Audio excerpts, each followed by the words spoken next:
এই যে 5 জন সমন্বয়ক আমি আমার কাছে গেছিলাম, এটা কি আমি নিছি ভাই? কিন্তু একটা কথা কই, সবাই বলতেছে যে এটা আমনি আজকে দেশের পরিস্থিতির জন্য আমনি দেয়, এটা জানেন? এই যে এই সমন্বয়ক গুলার রাত ধরলে নাকি এত গ্যাঞ্জাম হইতো না, এটা আওয়ামী লীগের লোকজন বলতো। সমন্বয়কে আমি এই কথাটা ক্লিয়ার করবো, এই সমন্বয়কে তো হারুন ধরে নাই। সমন্বয়কে ঊর্ধ্বতন কর্তৃপক্ষের নির্দেশে হারুনের কাছে হস্তান্তর করা হয়েছে, এটা তুমি লেখো ভিডিও এতে। এটা সবাই বলতে যে আমনার জন্য এই দেশের অবস্থা দেয়। হ্যাঁ, আমি কি করলাম? ওই আমনার জন্য এই দেশে আজকে সমন্বয়কে এই যে আমি না ধরলে এগুলা করতো না, তাই বলতেছে। আরে গাদা, এই সমন্বয়কে তো আমি ধরার সমন্বয়কে আমি ধরলাম, ধরার পরে কি এনে কমিশনার, আইজি, সচিব, প্রধানমন্ত্রী ছিল না? তাও তো ছিল, সবাই তো জানতো না? জানতো তো অবশ্যই। তাহলে এই কথাটা আমাকে বলতেছো কেন?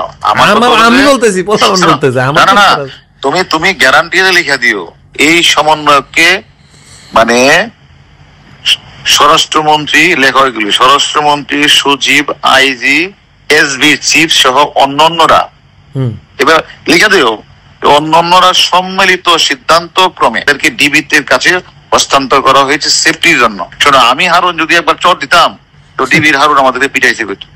আমি এদের সাথে ভালো ব্যবহার করছি, ওদের বাপ মাকে ডেকে না আমার লোক ভাত খাওয়াইছি, ওদের না ভাত খাওয়াইছি, ওদের বাপ মাকে ভাত খাওয়াইছি। অর্থাৎ মানুষ আশ্বস্ত হওয়ার জন্য দেখো ডিবির হারুন কত ভালো বিহেভ করতেছে, এটার জন্য, আর কিছু না। আমার উদ্দেশ্য তো এটা ছিল, যে আদেশটা দিছে আদেশটা পালন করছে। এবং কখনো কি 5 জন একবার বলছে বলো না যে গায়ে হাত দিছে, এটা বলে মারছে কখনো কি নুরু বলছে হারুন মারছে? না, এটা আসে না। তুমি তো আমার চিনো। কয় কি যে হ্যাঁ আমার টাকা মারছে, আমি এটা লই হেরে আমি এখন ধরমু। আমি যে আপনি ধরেন, যান, অসুবিধা নেই। টাকা আমি কি তার দেখা হয়েছে? আপনি ধরেন, পারলে যান। টাকা নিলে তোমার দিয়ে দেয়, তোমার কাছে দিছে, তাই না? আমার বালের লোক দেখা হয়েছে, আমার আল্লাহ আমার কাছে দিছে, আমি তো নিয়ে আপনার দিছি। সে তো অন্য বিষয়ের কথা, ওর লোক আমার কোনো কথা হয়েছে না, ওর সাথে কথা একটা কথা মনে রাখতো, আমি তো বাংলাদেশি আছি, তাই না? সেদিন গোলাম মোল্লা রনি বলছে না যে হারুনের বাপের ক্ষমতা আছে এই 5টা ছেলেকে নিয়ে আসা। তোমার প্রতি আমার বিনীত অনুরোধ, তুমি তো অনেক জায়গায় কথা বলো, যে কথাগুলি হইলে এগুলি বললো, একটু পয়েন্ট দিও, পারলে। ঠিক আছে? আচ্ছা।